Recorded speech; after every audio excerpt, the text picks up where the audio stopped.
Hi, everybody. Welcome to Thinking Styles, the new frontier to diversity. Tim Baker's my name, and I'll be working with you over the next 30 minutes and enjoy the presentation.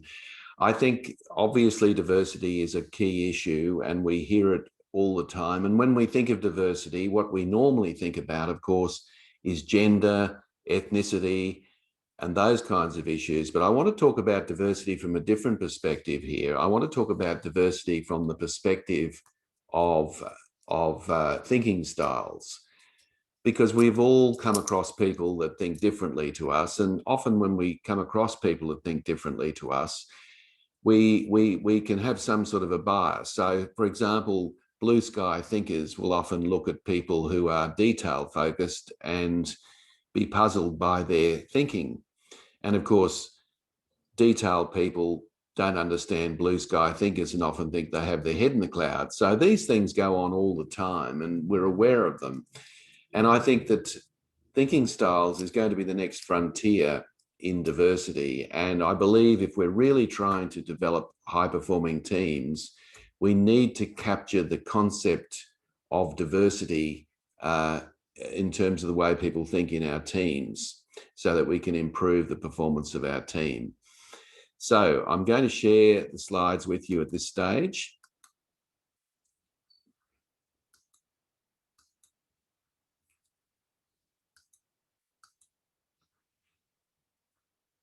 And we'll launch into the presentation. So just a little bit about me to get things moving. I'm an author of 10 books, and my latest book, Winning Teams, The 8 Characteristics of High Performing Teams, delves into this whole notion of diversity in a little bit more detail. I'm also a speaker, platform speaker. I speak across 21 industries, right across the world, in all sorts of topics around leadership and performance. And I also coach, and I'm an executive coach, and I've worked with some CEOs right through to frontline leaders. So I've had a fairly lengthy experience in that area. I'm also a rugby tragic, and I still play in the Golden Oldies competition here in Brisbane, Australia. So, I mean, obviously it's more of a social thing at this stage in my career than a competitive type of pursuit. But nevertheless, it's all good fun. And I just wanted to sort of share a little bit about my background with you before we launched into the topic. Now, the book, Winning Teams, The 8 Characteristics of High Performing Teams, received some really great testimonials from some of the rugby legends here in Australia and in New Zealand. So you can see on your screen, we've got the legendary Grant Fox, Tom Lawton, and we've also got the World Cup captain, Nick Farr-Jones. Also, Katarina Carroll, who's the Commissioner of Queensland Police, has written a nice testimonial about the book. So I'd like to think that the book is a very practical book, and it's a book that can actually assist people who operate in teams to get the very best from their team. And obviously, diversity is one of those ways. Now, one of the objections you might have at this stage is, what can I possibly do about diversity? I mean, my team is already settled. I can't really change people. I can't necessarily recruit people. But remember, what I'm talking about now is diversity of thinking styles. So what you have with you is an opportunity to be able to build upon the thinking styles in the team. And that's what I want to focus on today, because obviously there's not much you can do about the team that you actually have, but there's a lot you can do in relation to their thinking styles and harness them in a more effective way. Now, during this short presentation, I'm going to talk a little bit about what I mean by diversity. What do we mean by that? I'll talk a little bit about the research. For the very first time, we're seeing some research coming through that shows a correlation between financial performance in organizations that do address the diversity issue and their bottom line. So there's clearly evidence coming through now to show that diversity does actually impact positively the bottom line. And then I'm going to talk a little bit about some of the small things that you can do, some practical things that you can do in your team to basically improve your awareness of diversity in the team. And then I've got a very special offer I'll finish up with in the presentation. So you can see on your screen now, this is the model that I use in the book, and around the outside circle on the diagram on the right-hand side, you can see that there are 8 characteristics of high-performing teams. You've got building trust, you've got shared leadership, being agile, you've got creating purpose, you've got managing stakeholders, improving systems, utilize diversity, and learning continuously. You can see that I've highlighted utilizing diversity because that's the only thing I'm going to talk about in this short session this morning. And then, of course, there are a whole bunch of free webinars that give you an opportunity to look at the other characteristics of high-performing teams, and I'd encourage you to tune into those. So, greater variety in a team composition can be a competitive advantage. There's no question about that. We now have some definitive research that demonstrates that. And if an organization is serious about their bottom line, apart from, of course, doing the right thing, then they need to address diversity issues. And I'm talking about diversity in this sense right across the board: gender, ethnicity, race, and of course, thinking styles, which is what I'm covering today. So we do know it does give organizations a competitive advantage. And I would say to you, it's more than just simply having policies, practices, and procedures in your organization. It's a lot more than that. It really gets back to what happens at the coalface. And so I will address that as well. So you can see here, for example, that companies in the top quartile for racial and ethnic diversity are 35% more likely to have financial returns above their respective national industry medians. And this is true because this research was done in the UK, it was done in the United Kingdom, it's done in Australia and many other countries. So the research demonstrates that there is a clear correlation between the bottom line in organizations and diversity. So these organizations were compared on the basis of how they address diversity issues, and then, of course, their bottom line results, comparing industries with industries. So the opposite end is true too, that what the research demonstrated is at the bottom end of this research, at the end of the scale, on the bottom quartile, both in terms of gender, ethnicity, and race, were statistically less likely to achieve above average financial results. So this clearly shows that diversity does count and it does make a difference with the bottom line in organizations. Now, apart from the bottom line and of course doing the right thing, which of course is important, there are some indirect benefits around diversity as well. For example, a more diverse workplace is likely to attract top talent. And the reason for that is because when you have an organization that's fairly representative of the community, then you're going to cast the net wider with people who may be interested in working in that organization. For example, the flip side's true. For example, if you had a very male-dominated industry, and there are still many that are male-dominated and female-dominated, it may well be a deterrent from a male or a female working in that organization because they have some perceptions about what that culture might be like. So one of the key indirect benefits is the capacity to cast the net wider and attract people to the organization. Now, a team's capacity to communicate and engage is going to be improved when it is more representative of the stakeholders that they serve. So if the team or the organization is kind of like a replica of the end user, then they're more likely to appreciate some of the constraints and the needs and so forth that people may need or want in terms of the product or the service that the company provides. So therefore, they're going to be in a much better position to be able to deal with that. And of course, if leaders in teams harness shared leadership, which of course is one of the other characteristics of the high-performing team, then they're able to tap into the different perspectives around the table. And that can be quite useful when you're trying to make decisions that that require the team input. So enhanced decision making can be a very strong outcome indirectly from having diversity in a team. And I'll touch on that a little bit further as we go.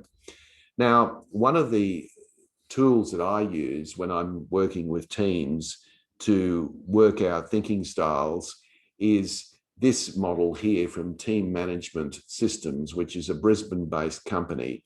And they use a profile called Team Management Profiles, and people do these profiles. And what it does is it gives the individuals in the team an opportunity to look at themselves and to understand how they can best contribute to the team output in terms of the way they think, putting aside their functional responsibilities.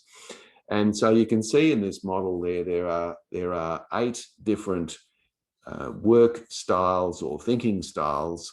And I'll just run through those very briefly just to give you a sense of how this works if you're unfamiliar with the team management profile. So if you cast your eyes over on the left-hand side, you'll see that the first one there is reporter advisor in the green. So let's use an analogy. Let's assume that the team has got a problem to solve. Let's say that the typical thing, they've got a problem to solve. So the very first thing that a team needs in order to solve a problem is all the information about the problem. They need to understand why it's happening. They need to understand where it's happening. They need to understand the impact of it. And people who like to report and advise as a thinking style will tend to ask questions at the outset. They'll want to know whether the information that the team has is rigorous, that it's been vetted well, that it's comprehensive, and so on. So that is an important thinking style at the beginning of a problem-solving approach. Then we need to actually start to think about some ways and means of resolving the problem. And to do that, of course, we need to toss around ways of solving the problem. Now, of course, if it's not a unique problem, then there might be a set way of dealing with the problem, in which case, we might follow the traditional pathways to solving the problem. But if it's a unique problem, then the creator innovators as a thinking style will look at the problem and toss around some ideas and think about how it might best be dealt with. And that a number of different ideas there that can be discussed in the team to think of a quality solution to the problem. Then we need to make sure that we have the support of those people who are at the end user or whoever is affected by the problem. Are they well informed about the problem? Have they been consulted about the problem? Do they know how the problem is going to impact on them? And of course, the explorers and promoters are the ones who will start to think outside the boundaries of the team and consider some of those, important stakeholder questions. Then we need to assess and develop our ideas so that we can turn them into something tangible, so that they're not just ideas, that they're actually plans of action. So an assessor developer will start talking about making that transition between having a solution or an idea for a solution and actually having something concrete that can be dealt with. And then the thruster organizers are the ones that will turn the plans into action. So they're the ones who will look at how we can actually turn this into something that is a tangible, strategic plan of action for the organization or the team. And then, of course, we've got to get on and do something, because obviously if we don't do anything different, nothing changes. And so the concluded producers are the ones who are the realists. They're in the here and now, and they're looking at the problem pretty much in terms of, what do I need to do now? What do we need to do now in order to resolve this problem? And then, of course, we need to move into action. And the controller inspectors are the ones that will ask the question, how will we measure success? So, sure, we've got a problem and we've got a solution now and we're moving towards that solution, but how will we actually know that we've been successful? So the controller inspectors will keep the team true to a clear key performance indicator that will demonstrate that we have actually resolved the problem. And then the last one there is the upholder maintainer are those people in a team with a thinking style that are looking at the team and making sure there's some cohesion and unity in the team, what the French call an esprit de corps. They're very concerned about making sure that the team is unified and working collaboratively together. So you can see that those 8 make perfect sense when a team is going through a problem-solving approach. Now, the problem is, of course, that any team that, anywhere from my experience, hasn't necessarily got, firstly, 8 people in the team, and secondly, each person has a particular thinking style that might be, that can be replicated from the model. What you normally find, of course, is there are gaps missing. So there are certain types of thinking styles that I've talked about that aren't actually a preference in the team. And also there might be a number of people who've got a preference in the one area, and that can kind of dominate the thinking of the team. So what the team management profile does is it gives the team an opportunity to be able to look in the mirror at themselves, how they like to think about problems, how they like to think about how they do their teamwork, and start to strategize about how we might plug the gaps and look at the opportunities for the team and, of course, the strengths of the team and try and harness and utilize those more effectively. So that's the team management profile. Now, there's a few things that you can do pretty much straight away in order to improve your utilization of diversity in your team.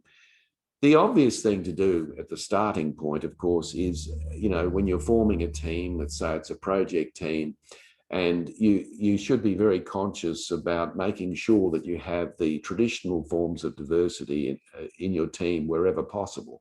So, for example, if you've got 3 engineers who you could pick from in terms of putting them into a project team, and they've all got about, a similar functional standard, similar competency or technical prowess, you might consider the diversity issues. So, how might we plug the gaps in the traditional sense of diversity?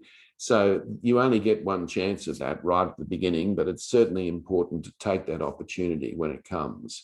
Now, assuming, of course, you've got a very set team, then clearly that's going to be difficult. But I think if you have a person leave the team and you've got a new person that comes into the team, then that's a wonderful opportunity to shake things up a little bit. And so when you have a vacancy in your team, instead of just plugging the gap with the person that perhaps has the best functional capability, and of course, if there's only one, then you've got no choice. But if you've got more than one person that has the functional capability to do the job, then start to think about how their thinking preference may well be a benefit to the team. So you can bring someone in who may think differently from the rest of the team, and that in itself can be quite helpful if it's managed correctly by you as the team leader. The other thing I'd suggest is that when you have guest speakers at your team meetings, and if you do have, and I suggest you do, a good idea is to get some provocative speakers, some people who perhaps might shake it up a little bit and have a different perspective on things. That's useful because that starts to get your team members to think outside the square, to think differently about the problem and how it might be resolved or whatever. And of course, in this day and age, you don't need to have the person in the room with you. You can Zoom them in, and they don't have to speak for too long, but it can be very useful just to give your team a sense of another perspective, which can help them think differently about the problem. And finally, I think it's very important to call out bias. So when you see people saying things that are very stereotypical and quite biased in their view, then it's important to call it out. And I know there's a risk in doing that, of course, because if you call someone out for being biased, you may find that they get quite defensive about that. But think about it this way, that if you don't call them out, then what you're really doing is accepting that viewpoint, and you're really reinforcing it in the team. So be courageous and call out bias when you see it in your team, because I think it's really important to make sure that you can do that. And of course, you can do that politely. You don't have to do that in any aggressive way whatsoever, but it might be worthwhile thinking about in the future. So I'd just like to let you know that next Friday, I have my next free webinar, which is on how to be a continuously improving team. And you can see the date, and you've got a link there. So if you just click on the link, you can register for that webinar as well. In fact, I've got one every Friday from now on till the end of the year. So there's plenty of opportunity to get involved in teams and how to improve team capabilities. The other thing I'd want to say to you as I finish up is my book, Winning Teams, The 8 Characteristics of High-Performing Teams, is coming out very soon, and it'll be costed at around $40. And I'm willing now to say to you that if you are willing to pre-order this book, I'll give you the book for $30 and I'll sign it personally. So that's a big discount. I'll add something else to that as well, and I will also give you a free online course or some credentials to go into there. This will be valued at $675, so it's a good deal. So if you sign up now, you'll get the book for $30 signed by me, plus a $675 online course. So you can get straight into it immediately and start working on improving your team and perhaps move your team to be a high-performing team. So thank you.